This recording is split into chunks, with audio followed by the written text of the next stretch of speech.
Our secret taste recipe is to cook with lemon care. Kutties Healthy Samayal.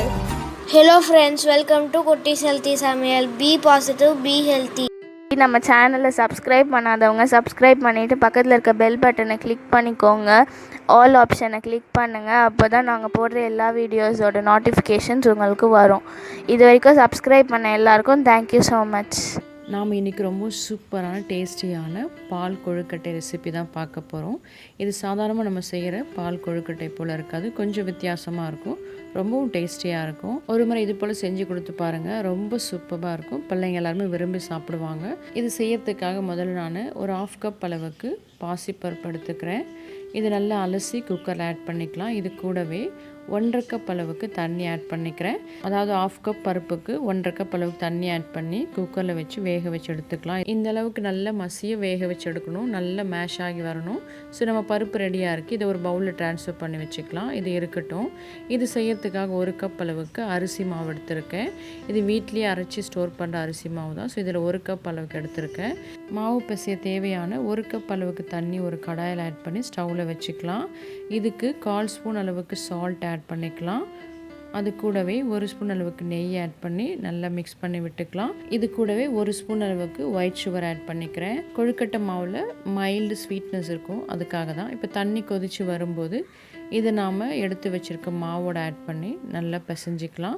மொத்தமாக add பண்ணாமல் கொஞ்சம் கொஞ்சமாக add பண்ணி பிசைஞ்சிக்கோங்க. எடுத்துக்கிற அரிசி மாவு பொறுத்து சில அரிசி மாவு நல்லா தண்ணி இழுத்துக்கும், சிலது பார்த்திங்கன்னா அந்தளவுக்கு இழுக்காது.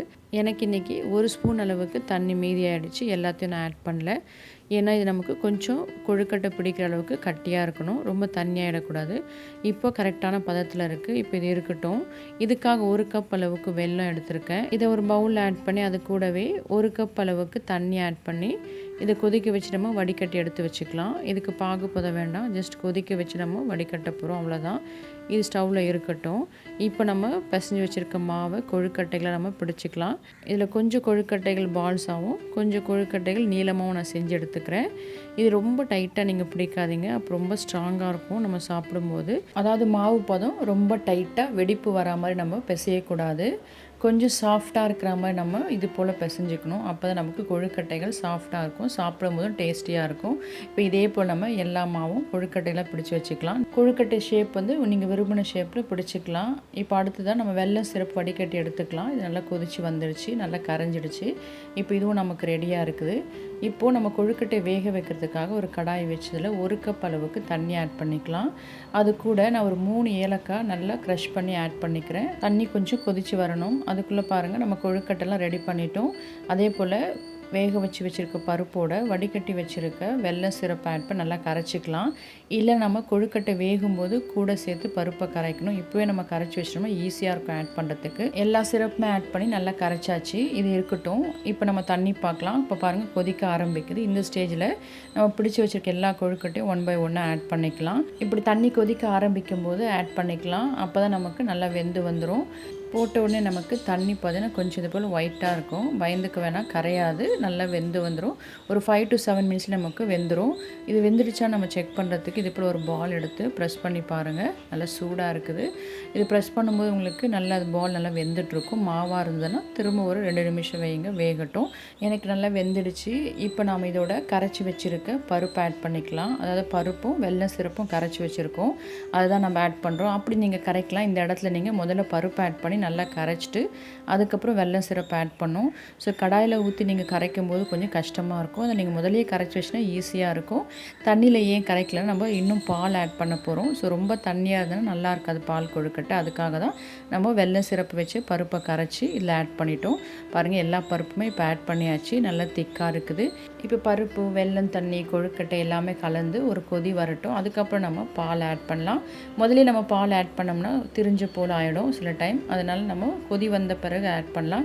இப்போ பாருங்கள் லைட்டாக கொதிச்சு வருது. இந்த ஸ்டேஜில் நான் 1/2 கப் அளவுக்கு திக்கான பால் ஆட் பண்ணிக்கிறேன். 1/2 கப்லேருந்து 2 கப் வரைக்கும் நீங்கள் ஆட் பண்ணலாம். அதாவது பால் கொழுக்கட்டை எந்த அளவுக்கு உங்களுக்கு திக்னஸ் வேணுமோ அதுக்கு ஏற்றா போல் ஆட் பண்ணுங்கள். இது ரொம்ப தண்ணியாக இருந்தாலும் நமக்கு நல்லா இருக்காது. பட் 2 கப்ஸ் வரைக்கும் நீங்கள் பால் ஆட் பண்ணிக்கலாம். நல்லா திக்கான பால் ஆட் பண்ணி பாருங்கள், ரொம்பவும் டேஸ்டியாக இருக்கும். பால் ஆட் பண்ணும்போது கொஞ்சம் சூடாகவே ஆட் பண்ணுங்கள், அப்போ நமக்கு சீக்கிரமாக கொதிச்சு வந்துடும். பாருங்கள் நல்லா கொதி வருது. நான் சூடாக தான் ஆட் பண்ணேன். ஒரு 5 நிமிஷம் கொதிக்க கொதிக்க விட்டு ஆஃப் பண்ணிக்கலாம். அப்போ தான் நமக்கு அந்த ஸ்வீட்னஸ்லாம் கொழுக்கட்டையில் இறங்கி டேஸ்ட்டாக இருக்கும். இப்போ இது தாளிக்கிறதுக்காக ஒரு 3 டேபிள் ஸ்பூன் அளவுக்கு நெய் ஆட் பண்ணி, நெய் கரைஞ்ச பிறகு அது கூட நான் கொஞ்சமாக நட்ஸ் ஆட் பண்ணிக்கிறேன். அதாவது ட்ரை கிரேப்ஸ் கொஞ்சமும், முந்திரி, பாதாம் ஆட் பண்ணி நல்லா நம்ம ஃப்ரை பண்ணி அதோட ஆட் பண்ணிக்கலாம். தீஞ்சு போகாமல் கிறிஸ்பியாக ரோஸ்ட் பண்ணி அதோட ஆட் பண்ணிக்கலாம். அப்போ நமக்கு டேஸ்ட் ரொம்ப சூப்பராக இருக்கும். இப்போது நமக்கு பால் கொழுக்கட்டை ரெடியாக இருக்குது. அது கூட இதே ஆட் பண்ணிக்கலாம். ஆட் பண்ணி நல்லா மிக்ஸ் பண்ணி விட்டுக்கலாம். நம்ம கிறிஸ்பியாக ரோஸ்ட் பண்ணி ஆட் பண்ணோம்னா சாப்பிடும்போது வாயில் கடிப்படும்போது டேஸ்ட் ரொம்ப சூப்பராக இருக்கும். அது நம்மளோட சூப்பரான டேஸ்டியான டிஃப்ரெண்ட்டான பால் கொழுக்கட்டை ரெடி ஆகிடுச்சு. இப்போ நாம் இதை சர்வ் பண்ணிக்கலாம். இப்போது நாம் பால் கொழுக்கட்டை செய்யும்போது ஒன்று தேங்காய் பால் ஆட் பண்ணுவோம், இல்லைனா ஆர்டினரி பால் ஆட் பண்ணி நம்ம செய்வோம். பட் இது போல் நீங்கள் பருப்பு ஆட் பண்ணி செஞ்சு பாருங்கள். டேஸ்ட் ரொம்ப சூப்பராக இருந்தது. அதில் நம்ம நட்ஸ் இது போல் கிறிஸ்பியாக நீங்கள் ஆட் பண்ணும்போது இன்னும் டேஸ்ட் கூடுதலாகவே இருக்கும். இன்னும் உங்களுக்கு கலர் வேணும்னா நீங்கள் பருப்போட ஒரு 1/4 ஸ்பூன் அளவுக்கு மஞ்சள் ஆட் பண்ணி வேக வச்சு கூட நீங்கள் இதோட ஆட் பண்ணிக்கலாம். அப்படி இல்லை பாலோட குங்குமப்பூ ஆட் பண்ணி நீங்கள் இதோட ஆட் பண்ணிங்கன்னா ஃப்ளேவரும் டேஸ்ட்டும் ரொம்ப சூப்பராக இருக்கும். ஸோ பால் கொழுக்கட்டை ஒரு முறை இது போல் செஞ்சு கொடுத்தீங்கன்னா கண்டிப்பாக வீட்டில் இனிமேல் இப்படி தான் செய்யணும்னு சொல்லுவாங்க. அந்த அளவுக்கு ரொம்பவும் டேஸ்டியான பால் கொழுக்கட்டை நீங்களும் செஞ்சு பாருங்கள். செஞ்சு பார்த்துட்டு உங்கள் டேஸ்ட், உங்கள் எக்ஸ்பீரியன்ஸ் எங்களுக்கு கமெண்ட் பண்ணுங்கள். மறக்காமல் லைக் பண்ணுங்கள், ஃப்ரெண்ட்ஸ் அண்ட் ஃபேமிலிக்கு ஷேர் பண்ணுங்கள், தொடர்ந்து சப்போர்ட் பண்ணுங்கள். தேங்க்யூ. Yummy tasty. நீங்களும் ட்ரை பண்ணுங்கள், என்ஜாய் பண்ணுங்கள், ஹெல்த்தியாக இருங்க.